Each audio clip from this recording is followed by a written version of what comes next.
자, 맨 처음에 봐야 될 건 얘부터 보자. 수열. 자, 예를 하나 들어볼게. 예를 들어서 자, 숫자들을 좀 써놓을 테니까 뭔가를 한번 맞춰보세요.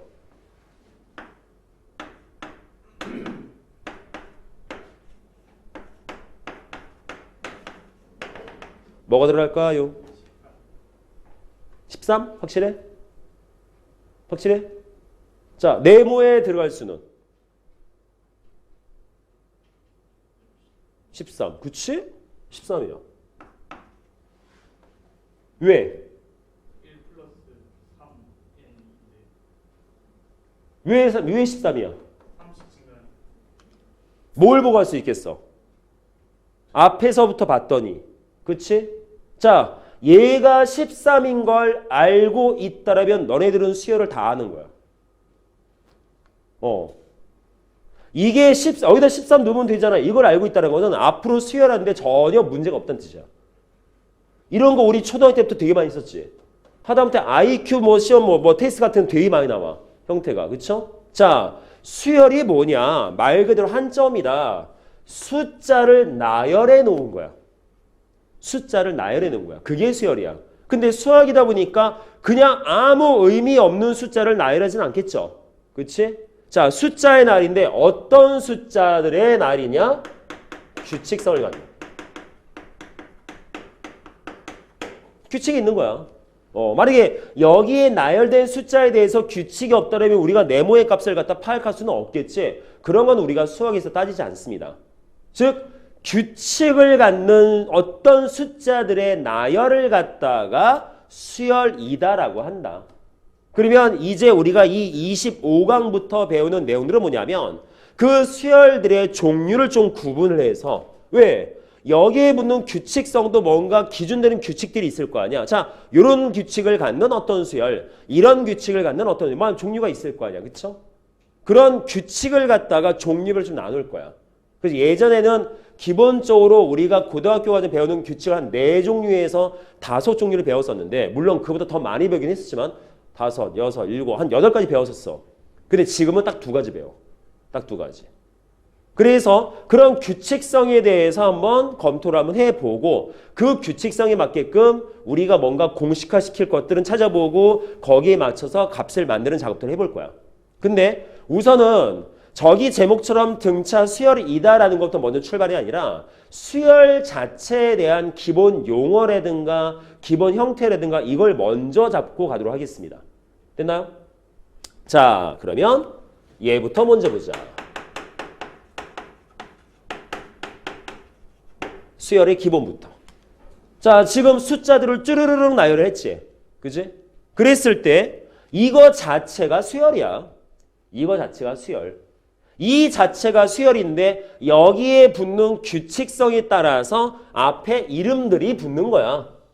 딱 어떤 느낌이냐면 우리가 함수 배운 거랑 비슷해. 우리가 중1 때부터 함수들을 배우고 있지. 근데 함수들을 배우고 있지만 거기에 앞에 명칭들이 붙으면서 모양이라든가 성질, 특징들이 달라지지. 1차, 2차, 3차 해가지고 그치? 수열도 마찬가지야. 그냥 수열인데 그 규칙성에 따라서 무슨 수열 이름이 붙는 것 뿐인 거야. 따라서 앞에 붙는 이름은 수열, 이 쓰여진 수열에 대해서 뭘 나타내는 거냐? 어떤 규칙을 갖고 있다라는 명칭을 써놓은 것 뿐인 거야. 형태는. 내용 되겠습니까?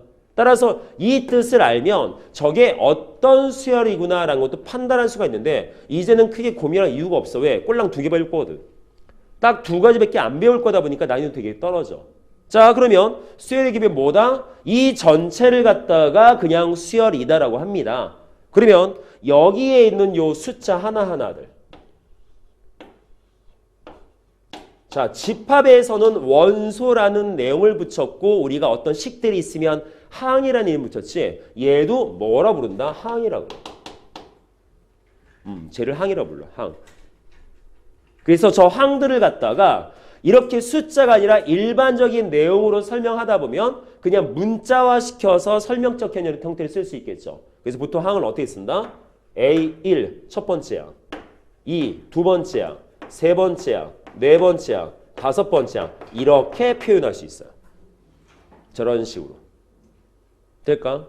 그래서 읽을 때 뭐라 읽어? 첫 번째 항, 두 번째 항, 세 번째 항, 네 번째 항 이렇게 읽어주면 돼. 그래서 그거 기호를 다음과 같이 소문자 A에 대한 1, 2, 3, 4를 써서 나타낼 건데 꼭 A만 쓰란 법은 없어요.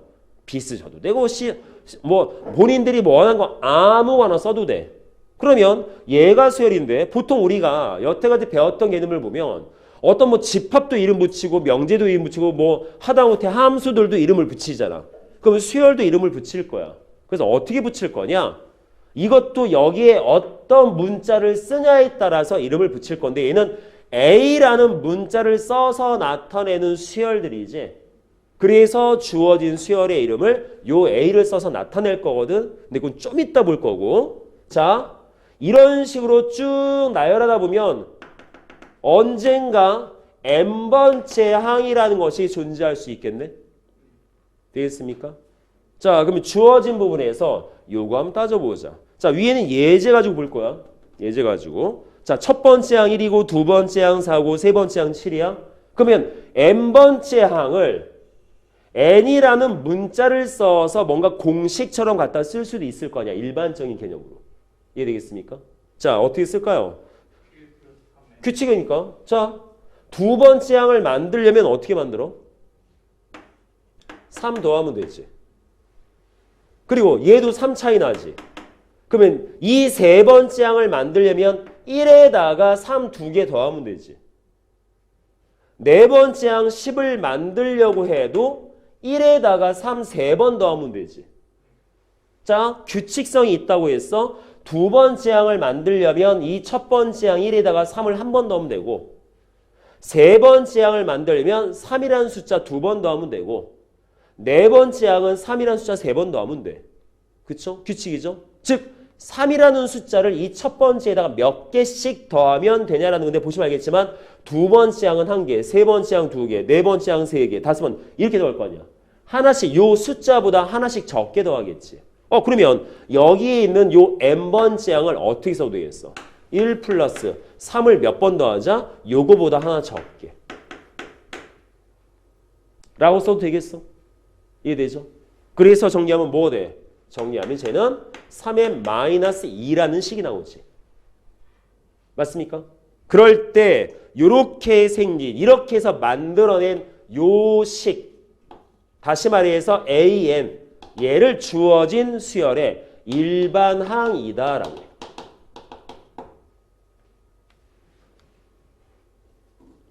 쟤를 일반항이라고 해요. 꼭 느낌이 뭔 느낌이야? 우리가 확통 2항 정리해서 어떤 2항을 갖다가 n제곱 했을 때 전개된 식의 일반적인 항을 만드는 공식과 같은 거야. 내용 자체가. 되겠습니까? 그래서 이 일반항은 용도가 크게 세 가지가 있어. 근데 뭐 두 가지라고 말할 수도 있고요. 세 가지 말할 수 있고 그냥 뭐 두 가지로 합시다. 첫째, 주어진 수열의 이름인 거야. 그냥 주어진 수열의 이름 아니면 설명하는 내용인 거야.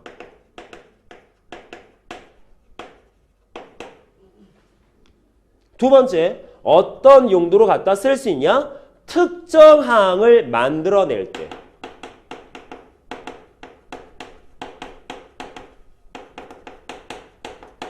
자, 다음과 같은 수열인데 33번째 항이 몇인지 알고 싶어. 그럼 뭐 하면 돼? n에다가 33 넣으면 되잖아. 그럼 계산할 수 있겠지. 그래서 특정 항을 계산할 때도 갖다 쓴다. 저 일반항은. 그래서 아까 뭐라 그랬습니까? 이 수열에 이름을 붙일 수 있다고 했죠. 그치? 그래서 그 이름을 어떻게 붙인다? 이렇게 붙여. 이런 식으로 이름을 붙여. 자, 얘는 AN이라는 수열이야. 쟤는. 근데 저 이름을 이렇게 붙일 수도 있어요. 3n-2 아예 통째로 설명한 내용으로. 저 수열은 이런 일반항을 갖고 있는 수열이야 라고 쓰기도 해. 그래서 주어진 수열을 설명할 땐 저와 같이 집합적인 요 형태, 이거 집합 아니에요. 그렇다고 해서 그냥 기호일 뿐인 거야. 요 중괄호를 써서 저 주어진 수열을 설명하기도 합니다. 되겠습니까? 그래서 다음과 같이 자, 뭐 수열의 기본이 얘밖에 없어. 아, 저런 걸 항이라 부르는구나. 아, 여기서 어떤 특정 부분에 대한 내용이 아니라 일반적인 꼴을 나타낸 이 식, 요 AN, 얘를 일반항이다라고 하는구나. 그래서 그 일반항은 두 가지의 용도가 있다. 요 수열의 이름으로 갖다 쓸 수도 있고 수열을 설명하는 내용으로 볼 수도 있고 아니면 어떤 특정 항에 대한 값을 갖다가 계산할 때 갖다 쓰기도 한다. 이런 부분들. 되겠습니까? 자, 이게 수열입니다. 그럼 이제 우리 뭐 하자? 이 일반적인 수열에다가 이름을 붙여서 특징들을 따질 거야. 우리가 1차 함수, 2차 함수, 유리함수, 무리함수 배우듯이 똑같이. 자, 그럼 이제 본격적으로 등차 수열이라는 개념을 갈 거야. 됐죠? 자, 지울게요. 뭐 지워? 뭐 지울 필요 없다. 여기다 그대로 갖다 붙이자. 이때가. 자, 그러면 등차 수열을 볼게요.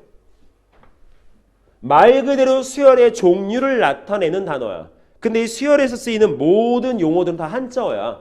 아까 지훈이 말했던 것처럼. 자, 등차 수열이래.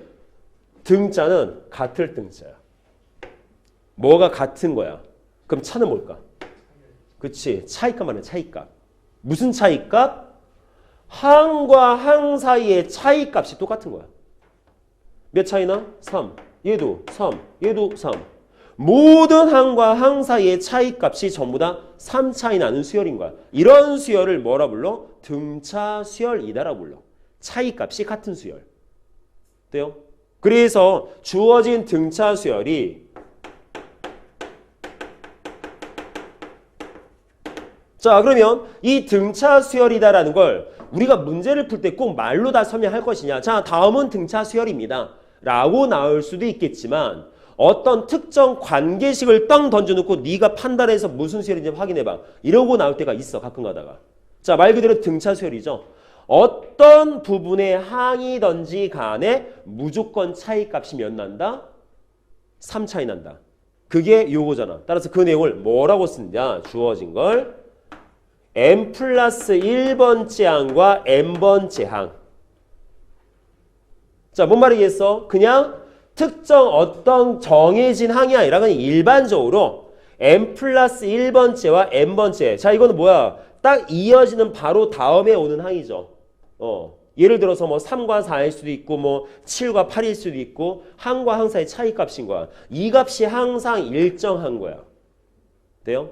그러면 요 위에는 예제로 놓으면 이 몇이겠어? 3이겠지.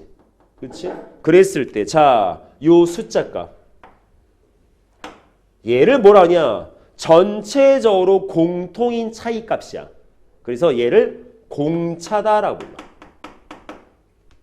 공차. 공통 차이 값이야. 공통 차이 값. 공차라 불러. 공차. 그래서 영어 단어로 앞글자 띄어서 D를 쓸 거야. 아마 디스턴스가 아닐까 생각해요.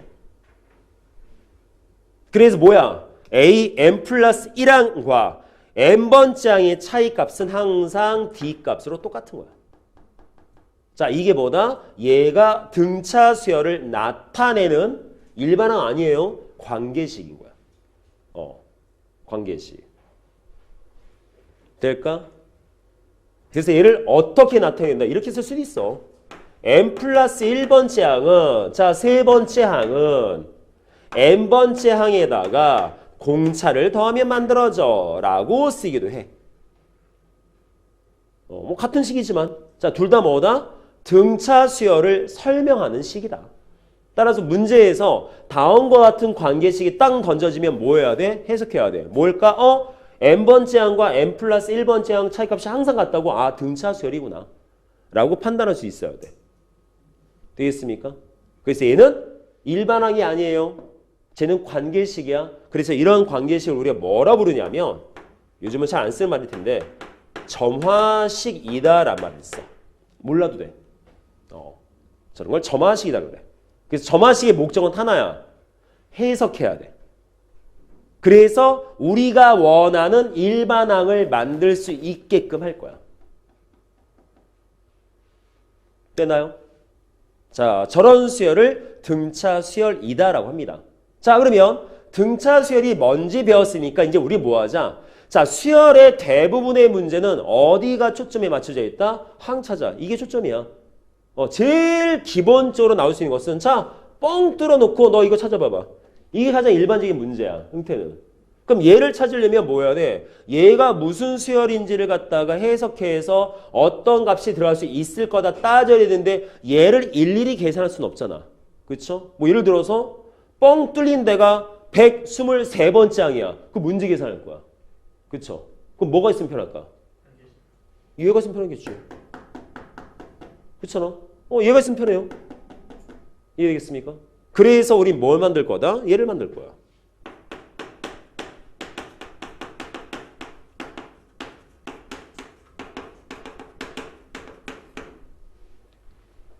왜?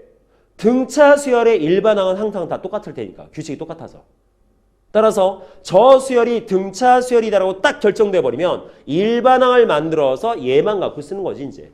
쟤를 갖고 설명도 하고 그 일반항 갖고 항도 채워 넣고 그 일반항 갖고 문제에서 주어진 어떤 특정 조건에 대한 뭔가를 구해내기도 하고 이런 식으로 보시면 될 것 같아요. 그럼 어떻게 만들자? 자, 벌써 다 만들어 놨어. 이거 어떻게 만들었어? 첫 번째 항에다가 3이라는 공차를 n-1번 더하면 n번째 항 나온다고 벌써 앞에서 했죠. 그치? 자, 이것이 이해되겠어? 무슨 말인지? 이해돼요? 그럼 끝났네. 자, AN이라는 등차 수열의 일반항은 첫째 항에다가 자, 근데 이제 앞으로 첫째 항은 이렇게 쓰기로 약속을 합시다. 그냥 A라고. 딴 이유도 없어. 귀찮아서. 근데 요즘은 다른 교재에도 보니까 그냥 A로 나타나더라고. 그래서 첫째 항 더하기 뭐다? 공차를 n-1개 더해서 계산된 게 n번째 항이겠지. 그래서 암기해야지.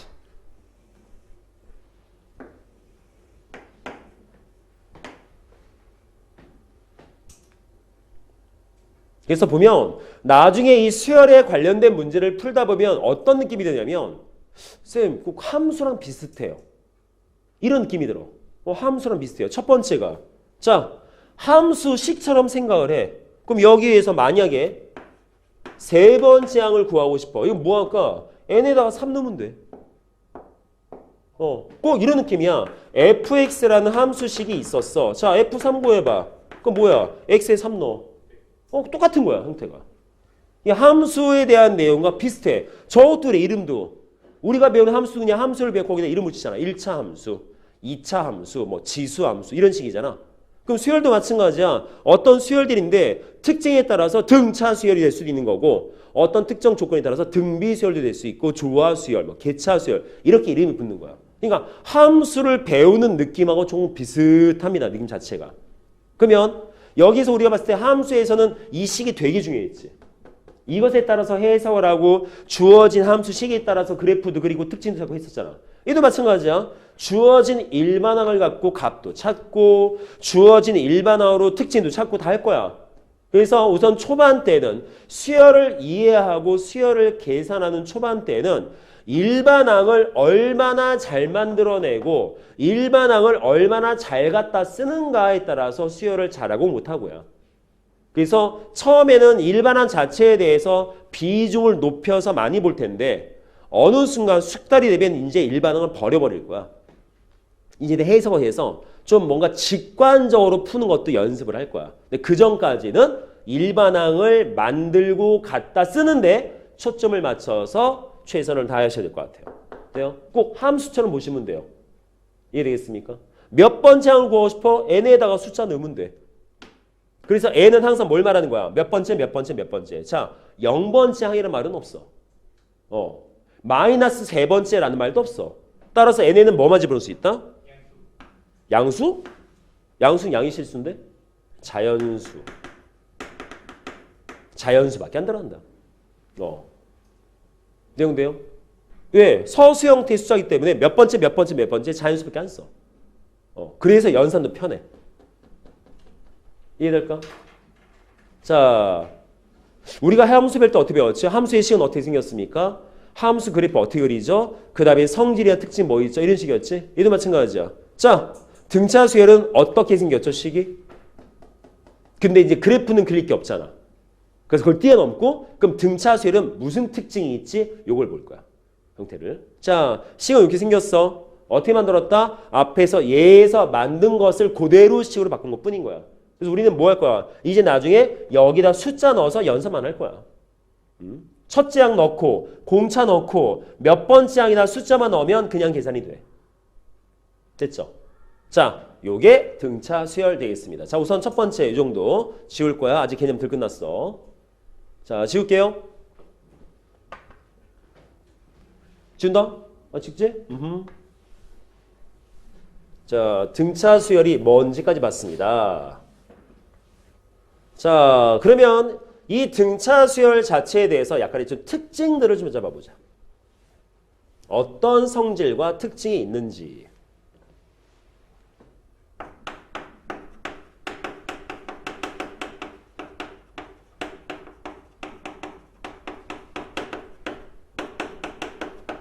자, 첫째. 자, 어떤 항이 있대. 뭐 예를 들어서 자, 등차 수열 예를 들어볼게. 아까 저는 그대로 쓰죠. 뭘. 1, 4, 7, 10, 13 쭉 뭐 좀 더 쓸까? 16, 19 쭉 갔어. 자, 예를 들어서 여기에 나열된 항들 중에서 그냥 아무거나 3개를 이렇게 끄집어냈어. 예를 들어서 자 7, 10, 13 근데 여기에 어떤 특징이 어떤 성질적인 내용이 가미가 돼. 자 주어진 부분에서 뭘 쓸 수 있다. 요게 가운데 항이지. 그러면 10은 양 끝에 있는 항의 평균이네. 그쵸? 근데 이것만 자 이렇게 끄집어내보자. 요 숫자 4하고 한 칸 건너 10하고 한 칸 건너 16하고 자 이렇게 한 칸씩 띄엄띄엄 골랐어. 그러면 여기는 이 보라색도 마찬가지야. 10은 양 끝에 있는 숫자의 합에 대한 평균값이지. 그치? 너비 떨어진 만큼만 같으면 이게 당연한 거잖아 솔직히 이게. 왜? 차이값이 똑같으니까. 그쵸? 근데 이걸 갖다가 당연한 내용이지만 등차 수열에선 이름을 딱 붙여가지고 성질로 갖다 쓸 거야. 그래서 이런 걸 뭐라고 하느냐? 등차 중항이다. 등차 중항. 자, 어떤 3개의 항이 있어. A라는 항이 있고 B라는 항이 있고 C라는 항이 있어. 요 순서대로 등차 수열이었대. 자, 여기는 7과 10과 13처럼 연달아 나오는 숫자일 수도 있고 4와 10과 16처럼 한 칸 건너 나오는 것일 수도 있어. 뭐 관심 없어. 그냥 뭐만 따지면 돼? 딱 요 차이에 대한 너비값만 딱 똑같으면 돼. 같다라면 주어진 부분에서 가운데 있는 중앙은 무조건 양 끝항의 평균과 같다. 등차 중앙. 근데 아니 뭐 당연한 내용을 당연한데 우리는 성질로 갖다 쓸 거야. 왜? 이런 내용을 갖다 쓰지 않으면 우리는 맨날 뭐 항구하고 있을 때 일반항만 갖고 맨날 계산만 해야 돼. 좀 귀찮을 수 있거든. 복잡할 수도 있고. 그래서 이런 개념을 써버리면 좋아. 아니 일반항 쓰면 좋잖아요. 일반항 만들어야 되잖아. 문제에서 안 줘 일반항. 문제에서 일반항을 주는 경우는 뭔가 해석해야 되는 경우야. 그래서 대부분의 수열들은 우리가 특징을 찾아서 일반항 다 만들어내야 돼. 어느 세월에. 좀 귀찮을 수 있죠. 물론 공식으로 다 적용되어 있지만. 진행되어 있습니까? 그래서 이런 것들을 뭐라 한다? 이 내용 자체를 등차 중앙이라고 한다. 누구가 뭐 아니라 이 내용 자체가 등차 중앙이라는 뜻인 거야. 됐나요? 자, 두 번째. 자, 아까 등차 수열에 일반항을 썼을 때 이렇게 썼었지. 자, AN은 첫째 항 더하기 n-1 D였지. 자, 여기에서 A 값과 D 값은 어차피 상수값이야. 첫째 항이고 얘는 공차고 얘가 변수야. n이. 그럼 얘를 살짝 정리하면 뭐 될까요? D 곱하기 n 더하기 A-T지. 근데 이것도 어차피 요것도 숫자고 얘도 숫자일 거 아니야. 다시 말해서 등차 수열은 일반적으로 어떻게 생겼다? A 곱하기 n 더하기 b라고 하는 n에 대한 1차식꼴로 만들어집니다. 항상.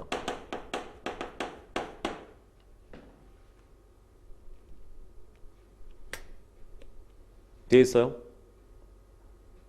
그래서 앞으로 우리가 다음과 같이 n에 대한 1차식 어떻게 보면 1차 함수처럼 보이는데 이거는 무조건 뭐다?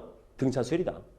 n에 대한 1차식으로 만들어진 일반항은 문제에서 언급이 없어도 걔는 등차 수열인 거야. 그리고 앞에 붙어있는 n의 개수는 뭘 말하는 거다? 제가 공차죠. 당연히.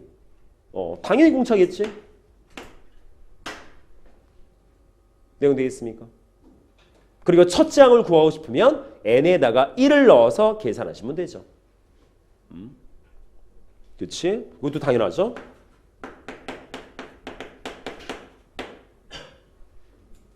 됐나요? 외우는 거 아니야 이건. 이거 당연한지 이해를 그냥 하면 끝인 거야. 뭐 외울 필요도 없어. 이걸 외우고 있으면 바보 이거. 아시겠죠? 자, 등차 수열 대칭 뭔지 아시겠습니까? 어렵지 않죠? 그렇지? 왜? 우리가 초등학교 때부터 해왔거든. 특히 등차 수열은. 거기다 이름을 안 붙인 것뿐인 거지 지금까지 계속 건드려 왔었어. 등차 수열은. 그래서 등차 수열은 그렇게 뭐 엄청나게 우린 낯설지가 않아. 지금 보면. 아까도 잘 맞췄잖아. 내 머리 뭐 들어가? 13요. 다 알잖아. 너네는 벌써 기본적으로 너네 DNA 안에 등차 수열이 들어있어 지금. 쉽게 볼 수 있을 거야. 우리는 그걸 갖다가 이제 뭐 할 거야?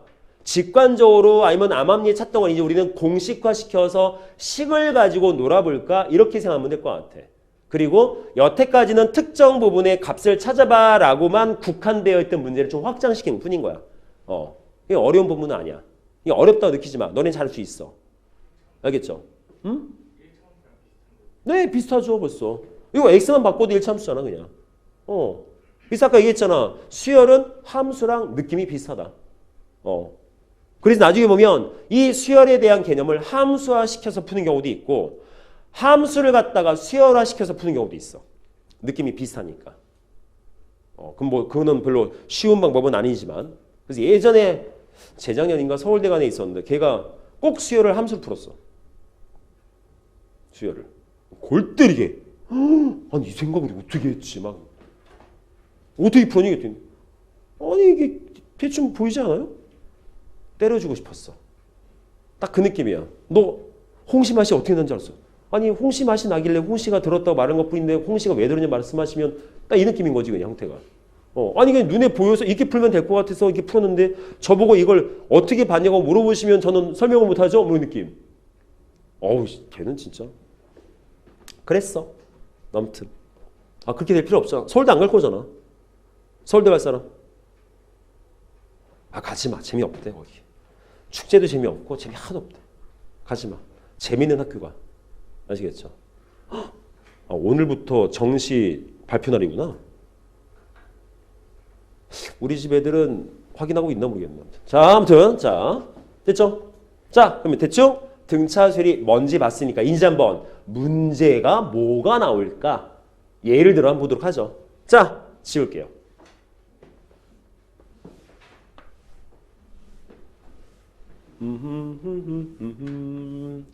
짜잔.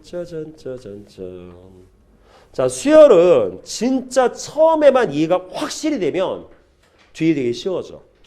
그러니까 너네 이 개념 잡을 때 조금이라도 애매하다 싶으면 꼭 질문을 해줘야 돼. 그게 넘어가지 말고 집에 가서 복습하면서 다시 봐야지. 그런 거 하지 마. 왜? 다른 문제들은 다른 단원들은 계산을 통해서 우리가 뭘 확인할 수 있잖아. 얘는 그게 아니라 해석을 해야 돼. 확통이랑 비슷해. 그러니까 먼저 질문하고 나서 고민하세요. 자, 그럼 첫 번째 봅시다. 자, 어떤 등차 수열이 있답니다. 고맙네요. 벌써 섬이 따나와 있잖아. 등차 수열이래.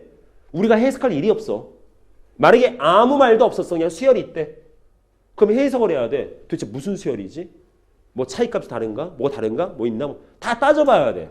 근데 얘는 떡하니 줬어. 등차 수열이래. 너무 고맙죠?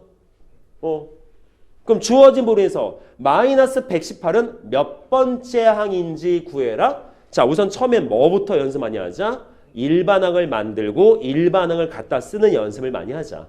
그래서 일반항을 찾을 거야.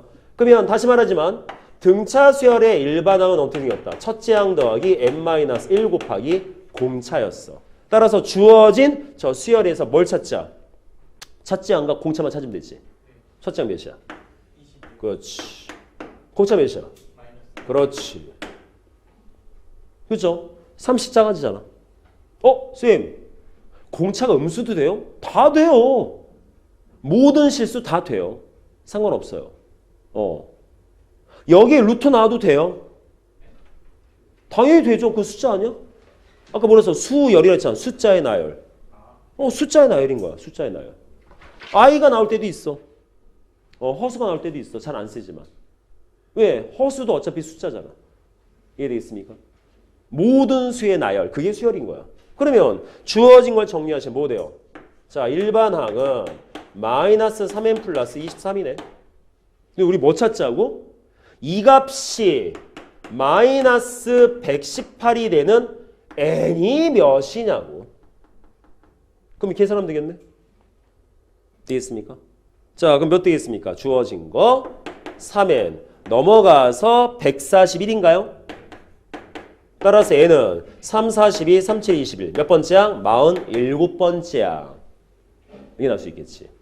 답을 쓸 때 뭘 쓰면 되겠어? 47번째 항이라고 답을 쓰시면 돼요. 나중에 또 서술형 답 쓰는데 그냥 건방지게 47 되게 쓰면 틀려. 몰라. 나 같으면 털다 같아. 괘씸죄. 이게 나랑 맞먹네 그럴 것 같아. 됐죠? 자, 첫 번째 뭐 하자? 일반항을 만들어서 일반항을 이렇게 갖다 쓸 수 있다. 우선 제일 먼저 나오는 가장 기본 문제. 네, 되겠습니까? 뭐 함수값 계산은 똑같죠. 함수값이 마이너스 118 나오려면 도대체 x에 몇 넣으면 돼? 뭐 이 느낌 똑같은 거야. 내용 자체가. 됐나요? 자, 다음 넘어갑시다. 자, 이번엔 254번. 뭐야? 또 등차 수열이네. 또 등차 수열. 자, 또 등차 수열입니다. 그럴 때 우리는 뭘 찾자? 자, 뭐 내가 동그라미 안 쳤는데 저거. 그럼 우리가 해석할 일이 없네. 근데 주어진 조건 보니까 8번째 항, 6번째 항, 10번째 항, 5대 8, 그래서 30번째 항. 자, 맨 처음에 우리 뭐 연습하자 그랬어? 먼저 일반항부터 먼저 연습을 하자. 그럼 일반항을 연습하려면 우리 뭐 찾자? 첫째 항도 찾아야 되고 공차도 찾아야 될 거 아니야. 그러면 주어진 조건에서 첫째 항과 공차를 찾아야겠지. 그러려면 여기에 있는 몇 번째 항, 몇 번째 항, 몇 번째 항이라고 표시된 거 가지고 연산할 수가 없어요. 즉 주어진 저 항들을 다음처럼 일반항 꼴로 다 바꿔 쓰자라는 거지. 그럼 어떻게? 자, 8번째 항 뭐야? n에다가 8 넣으면 되죠. 그럼 뭐 나오겠어? a 플러스 7d는 26인 거야. 됐죠? 두 번째 요건요. 자, 우선 비례식이니까 먼저 뭐부터 하겠습니까? 내항곱, 외항곱부터. 5배의 10번째 항은 8배의 6번째 항과 같다.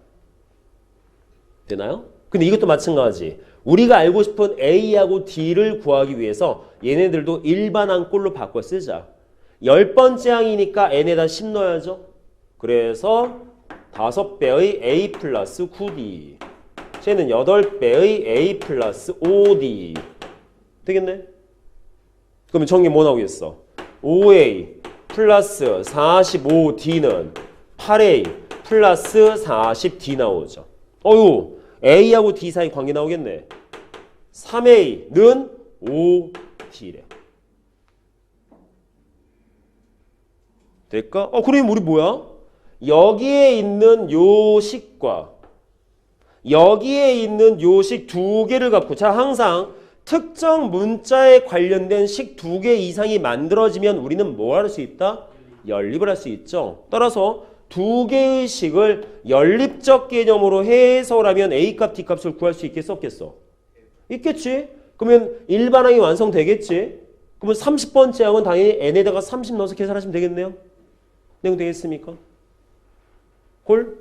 그럼 두 개, 연립 어떻게 해? 대입법 쓰시던가, 가급법 쓰시던가, 아니면 이런 방법 쓰던가. 자, OD 값이 3A면 A 대 D는 몇 대 몇? 5대 3이죠. 그럼 A를 갖다가 5K 잡고 D를 갖다가 3K 잡아도 되겠네. 그럼 얘로 대입법 써도 되지. 그쵸? A에다가 5K 넣고 D에다가 3K 넣고. 되지? 그럼 몇 나와? A에 5K, D에 3K면 21K, 제가 26, 그럼 K1 나오네요. 그럼 K가 1이니까 뭐야? A는 그냥 5였던 거고 D는 그냥 3이었던 거야.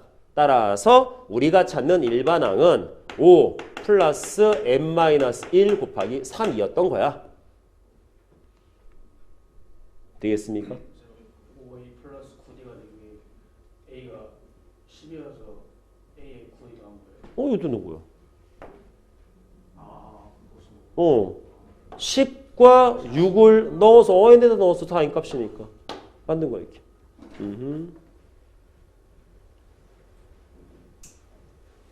그러니까 필기에다 놓친다니까. 그래서 돼요? 그럼 끝났네. n에다가 우리가 찾고자 하는 30번째 항은 그래서 n에다가 30 넣으면 되겠네. 그쵸? 그래서 5 더하기 29 곱하기 3을 계산하시면 되죠. 뭐 산수는 직접 하시고. 되겠습니까? 오케이? 자, 보이시나요? 근데 느낌 뭐가 오지 않아? 아, 이거 쌤 이게 문제가 약간 복잡해지면 연산 되게 길겠네요. 네. 수학이 긴 게 아니라 산수가 길어. 산수가. 산수가 좀 길어져. 일반항 위주로 문제를 풀게 되면 좀 산수가 길어져. 살짝. 좀 짜증나지만. 내용 되겠어? 근데 이걸 조금 편하게 구할 수 있긴 해. 방법이. 바로바로. 근데 지금 먼저 좀 보여주기는 그런데 그냥 여담으로. 자, 원래 이렇게 풀어. 이렇게 풀어요. 근데 저기는 조건 한번 쫙 봤어. 8번째 항이 주어져 있고 6번째 항, 10번째 항 5대 8이면 이런 거 어때? 6번째 항, 8번째 항, 10번째 항인데 26이야. 그리고 6번째 항하고 10번째 항은 5대 8이라며. 그럼 이거 오케이. 이거 CK인 거예요. 근데 보시면 몇 칸? 몇 칸? 한 칸이야? 두 칸이지? 그러면 등차 중앙 쓸 수 있겠네? 그렇지 않습니까? 8K네요? 돼요? 그럼 등차 중앙 쓸 수 있겠네? 26을 2분의 5K 더하기 8K 쓸 수 있어? 그럼 몇 나와 이거? 계산하면 40, 52는 저거 13K야. 그럼 K 몇 대? 4야. 아, 그럼 20이네. 얘는 32겠네. 그럼 공차 바로 나와. 되겠습니까? 그리고 첫째 항 구하지 않아도 여기서부터 30번째 항 나와. 이런 것도. 근데 지금은 당장은 아까 얘기했듯이 일반항을 먼저 쓰는 것부터 먼저 연습을 하고, 그래서 나중에 3월달 넘어가면 그때 뭐 기말고사 준비할 때쯤 되면 자, 일반항을 써서도 문제 풀 수 있지만 좀 더 직관적으로 볼 수도 있어 라는 걸 많이 쓸 거야. 근데 우선은 이런 것도 있는데 그냥 여담이고, 우선은 이런 식으로 주어진 일반항 형태를 우리가 집중적으로 보는 것도 봐야 된다는 거예요. 여기 우선 초점 맞춥시다. 됐죠, 여기까지? 자, 이런 것도 있을 수 있어요. 얘도 있을 수 있어. 얘는 그냥 뭐 지금 안 봐도 돼. 상관없어. 알겠지? 지금 이 내용은 지금 집중할 내용은 아니야. 그냥 이런 것도 있다라고. 나중에 볼 내용이니까 이런 식으로 볼 수도 있다. 아, 지금은 일반항을 위주로 하겠지만 나중에는 일반항이 최우선이 아닐 수도 있겠구나. 이런 느낌을 가지라고. 알겠죠? 자, 254번 다음과 같이 볼 수 있습니다. 됐나요? 자, 다음 넘어갑시다. 자, 255번. 어디 보자. 어디 보자. 어디 보자. 어디 보자. 으쌰.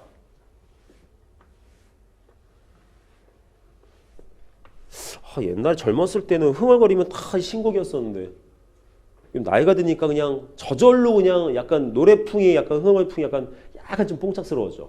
그걸 정말 제가 몰랐어요. 뭐 찾을 때 이렇게 크게 나와요. 웃기지 마. 그게 내 책임이야? 웃기지 마 씨. 요즘은 그냥 가요를 불러도 약간 뽕짝스러워져. 내 의도가 아니야. 나 그렇다고 내가 평상시에 트로트를 듣는 것도 아니거든. 왜 그럴까? 이게 우리나라 사람, 이 한국인에 들어있는 DNA 체질인 것 같아. 봤을 때. 너네도 나중에 그렇게 될 거야. 얼마 안 남았어, 너네. 시간 금방 간다. 자, 세 번째 항이 63, 열 번째 항이 35인 등차수열. 어이구, 등차수열.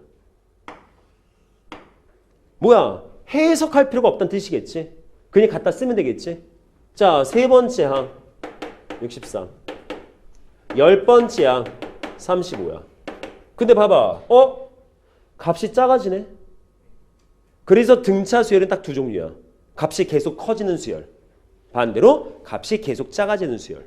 그럼 값이 계속 커진다는 것은 공차가 양수란 뜻인 거고, 값이 계속 작아지면 공차가 음수였다는 얘기겠지. 뭐 이건 상식적이겠죠. 그럼 얘는 뭐야? 공차가 음수여서 계속 작아지겠네. 아이고, 그럼 쭉 가다 보면 어느 순간 음수가 나오겠네. 그렇잖아. 계속 작아지다 보면. 그럼 뭘 찾으래? 몇 번째 항에서 처음으로 음수가 나오니? 이걸 찾으래. 되겠습니까? 그럼 이것도 마찬가지. 우선은 일반항에서부터 출발을 하자. 그럼 일반항을 만들려면 A값, D값을 찾아야 된다.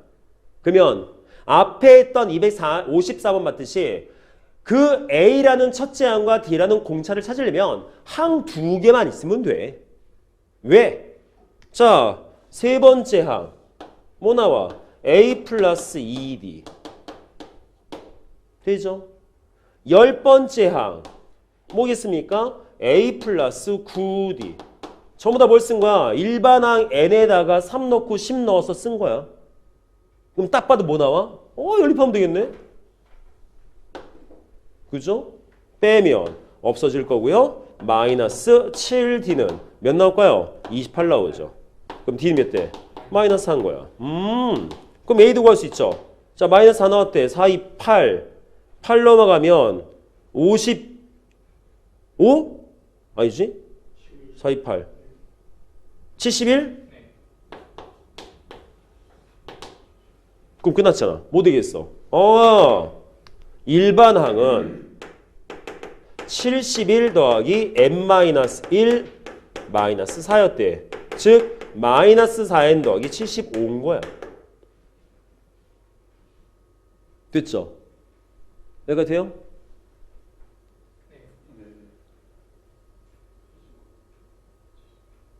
뭐 71이래. 80. 맞네, 71. 맞잖아. 마이너스 4 넣어서 마이너스 8 넘어가면 71 맞잖아.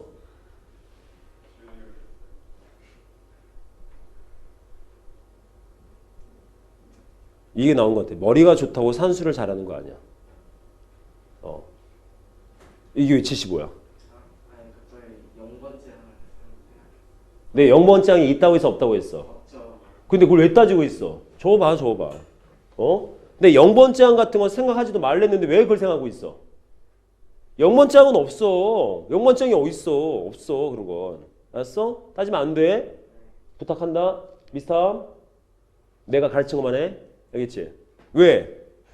내가 가르친 것만 시험에 나오니까. 알겠지? 그럼 따졌잖아. 뭐야? 우리 뭐 찾을 거야? 얘가 언제 음수 나오니? 19번째. 그렇지? 이거만 계산하면 되겠죠. 얘만 계산하면 되겠지. 그러면. 그렇잖아.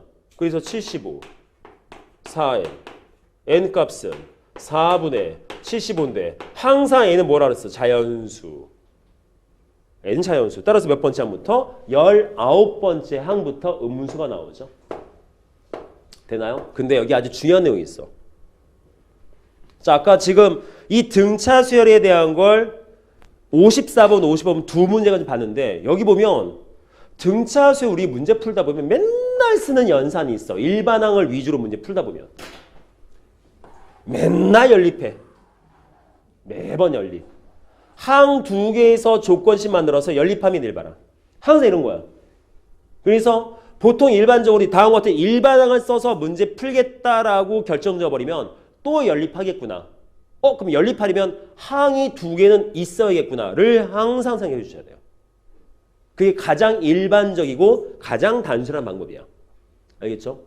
자, 55번. 이해되겠습니까? 자, 저같이 볼 수 있어요. 자, 다음 넘어가 보죠. 256번. 자, 살짝 지우고.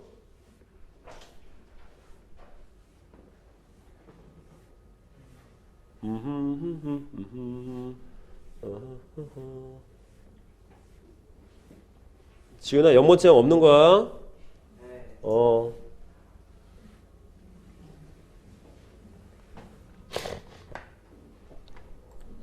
자, 1과 100 사이에 n개의 수를 넣었대.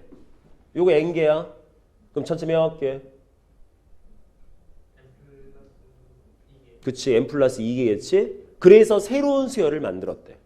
새로운 수열을. 그러면 난 이름을 다시 만들래. 이거 an 수열 아니야? 그니 an은 중간에 껴있는 것뿐이지 양 끝에 1하고 100이 있어. 나는 새로운 이름을 붙일 거야.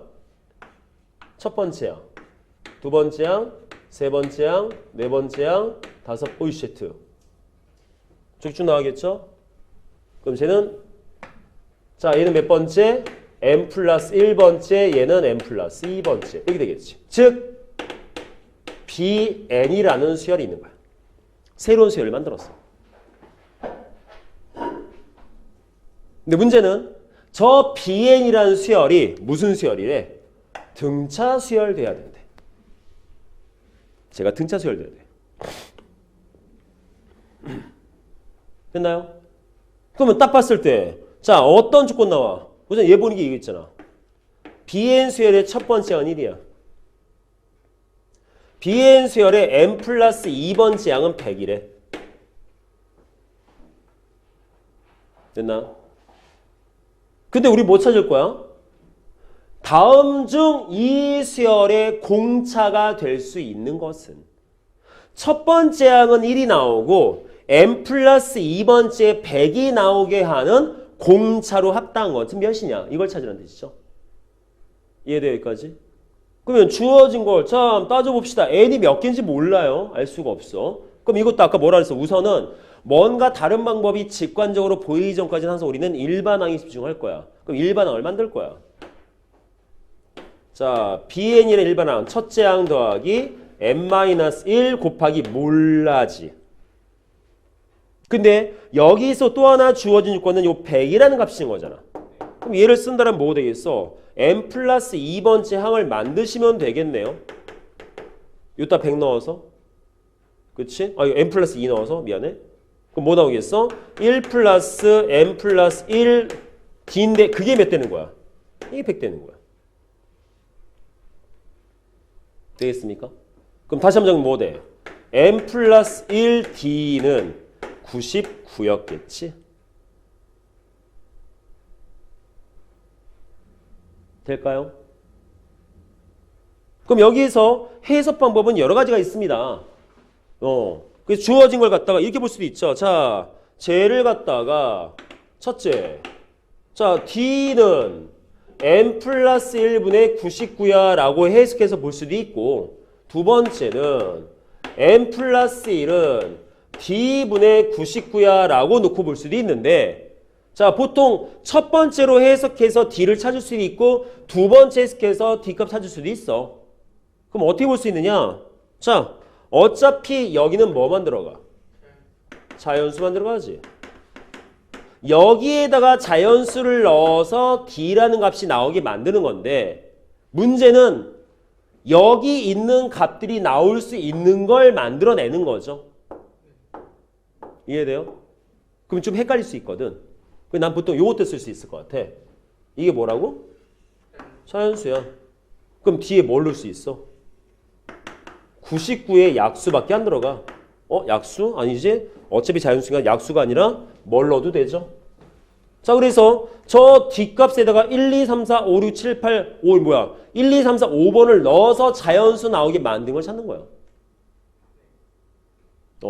자, 저기는 11분의 6, 11분의 7, 쭉 5개 한번 넣어봐. 계산해. 근데 문제는 자연수가 나와야 돼. 그럼 뭘 넣어야 자연수 나올 거야? 그치, 11분의 9밖에 없거든. 저기 11분의 9를 넣으면 자연수 나와. 되겠어? 여기까지. 여기 문제 256번이 이건 주관식으로 못 내요. 단답형 문제로. 왜? 여기 뒤에다가 넣을 수 있는 거 되게 많아. 근데 우리는 그 중에서 저기에서 해당되는 건 찾는 거야. 저 중에서. 그러니까 주어진 걸 뭘로 해석할 것이냐? 자연수 넣어서 자연수분의 99에서 가능한 걸 찾아라 라고 보는 것보다 차라리 저 D값을 넣어가지고 계산해서 여기는 이 번분수 계산해서 자연수 나오게 만드는 게 뭐냐를 찾는 거겠지. 돼요? 따라서 11분의 9밖에 없어. 자, 11분의 9분의 99 하면 이거 어차피 1분의 99죠? 번분수니까 분모끼리 약분해서 11이면 이거 121 나오겠죠. 자연수 나와. 나머지 안 나와 자연수. 지금 어떻게 하면. 내용 되겠습니까? 자, 이렇게 해석할 수도 있다. 근데 중요한 건 이 부분이 중요한 게 아니야. 이게 중요한 거지. 지금은 여기 몰라도 돼. 상관없어. 지금은 얘도 이와 같은 형태의 꼴로 일반항적 내용으로 해석을 하는 문제구나 라고 판단이 중요한 거야. 이 부분은 별로 중요한 부분이 아니야. 지금은. 이해되겠어? 무슨 말인지? 여기는 의미 두지 마. 아시겠죠? 굳이 의미를 두겠다면 뭘 의미도 얘는 자연수다. 얘는 자연수다. 자연수 되게 만들어봐. 쟤네들 갖고. 이 뜻밖에 안 돼. 그냥 의미 두지 마. 얘가 중요한 거야. 일반항을 다음과 같이 적용시켜서 이와 같은 꼴로 우리는 해석을 해서 풀 거야. 이게 중요한 거지. 아시겠죠? 됐나요? 또 개수 또 이거 생각해라 또 이거. 생각하지 마. 안 봐도 돼. 알았어? 의미 두지 마 이거. 자, 257번. 넘어가자. 지워버려야지. 저 문제 내년부터 빼버려야지.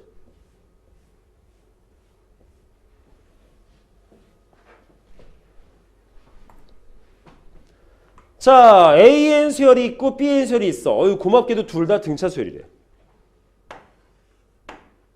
자, 3개씩 주어져 있네. 저 순서대로 뭐 하지?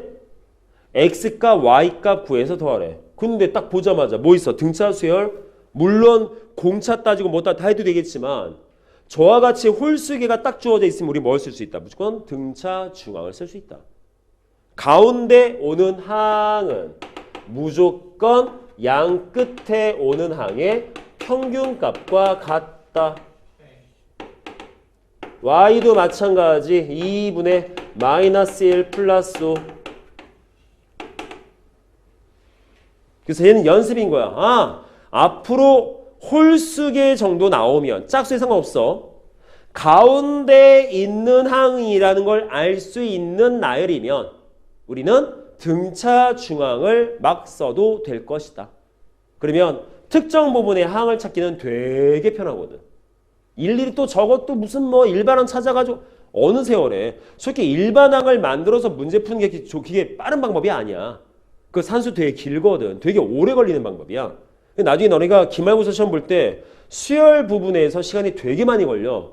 왜? 다 일반항 만들고 문제 풀 거거든. 그때쯤 되면 우리 뭐 어디에 신경 써야 되면 일반항을 만들지 않아도 좀 직관적으로 바로 보이는 뭔가는 없을까 찾아야 돼. 안 그러면 시간이 너무 오래 걸리거든. 하지만 지금은 아시겠죠? 첫 번째 직관적으로 보는 가장 첫 번째가 등차 중앙인 거야. 일반항을 만들지 않아도 특정 부분의 항을 구할 수 있는 첫 번째 스킬 등차 중앙. 성질이지만 되겠습니까? 자, 넘어갑시다. 258번 갈게요. 자, 등차 수열 예제 마지막 문제예요.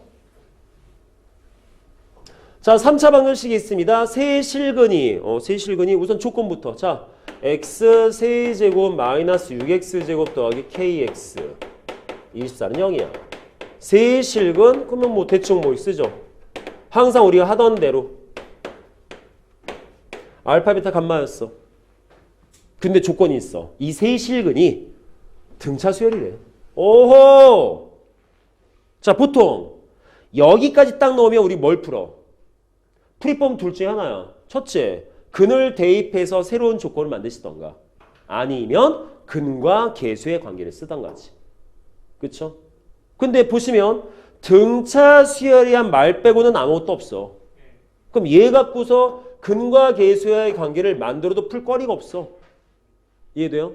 그럼 어떻게 하자? 등차 수열? 얘가 등차 수열이야? 그럼 얘들을 이렇게 쓸 수 있지 않을까? 알파 더하기 D, 알파 더하기 2D. 써도 돼? 아니면 감마 빼기 D, 감마 빼기 2D라고 써도 되지 않을까? 되죠? 아니면 베타 더하기 D, 베타 빼기 D라고 써도 되겠지. 즉 이와 같은 세 가지의 방법을 통해서 왜? 등차 수열 이랬으니까 이 세 가지의 방법을 통해서 알파, 베타, 감마를 문자를 좀 줄여볼 수 있다는 거지. 그래서 난 여기서 뭘 쓸 거다? 나 이거 쓸 거야.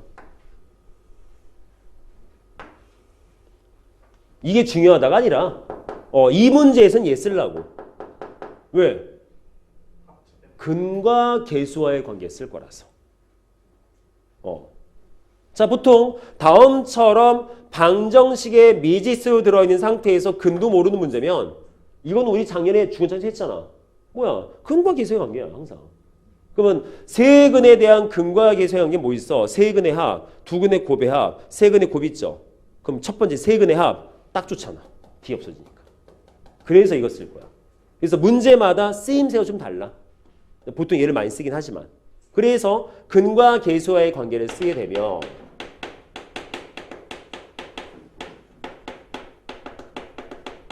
자, 세근의 곱 베타 빼기 D 더하기 베타 더하기 베타 더하기 D 뭐였어? 마이너스 A분의 B 6 나오죠?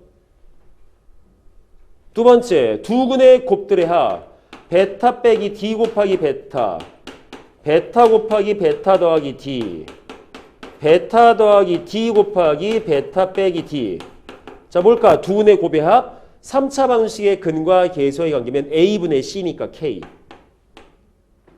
자 마지막은 세근의 곱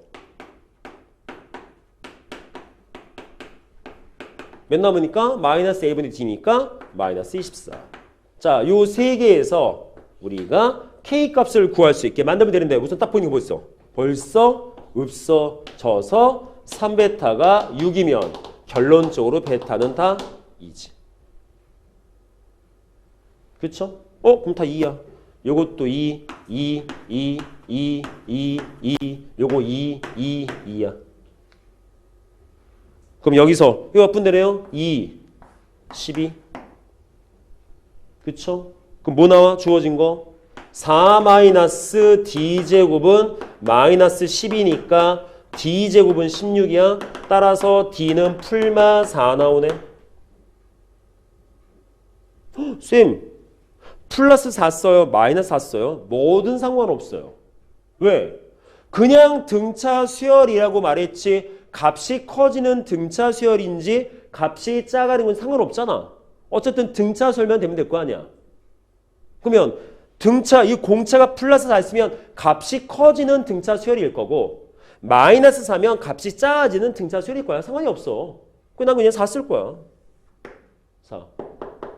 돼요? 그럼 4 넣으면 되겠네. 여기 4. 여기도 4. 여기도 4. 여기도 4. 그럼 계산 몇 나오겠어? 제 마이너스 2 곱하기 2. 자, 2 곱하기 6. 제 6 곱하기 마이너스 2. 계산한 게 K예요.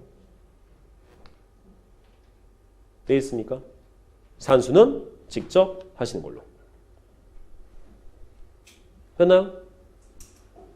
자, 여기까지 우선 등차 수열 자체에 대한 개념과 예제 문제들이었습니다. 그럼 여기서 우선 딱 봤을 때 느껴지는 것도 뭐 있어야 돼? 우선은 일반항부터 만드는 걸 연습을 좀 해야겠구나.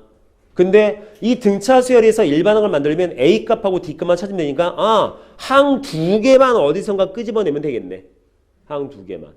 그럼 각각의 항을 갖다가 일반항꼴로 만들어서 연립의 개념으로 풀어주면 A값, D값 나와서 일반항을 만들면 그 다음부터 다 하는 거야 이제. 이런 부분들이 약간 좀 애매한 응용적 부분이겠지만 아시겠죠? 그래서 거기에다가 우리가 뭘 추가시키자? 등차 중항이라는 약간 스킬적인 성질도 갖다 쓰면 조금 더 좋겠다 이 정도까지. 너무 많이 의미 두지만 지금 당장은 일반항에만 초점을 둬. 아시겠죠? 자, 25강 등차 수열은 이 정도로 끝을 내도록 하겠습니다.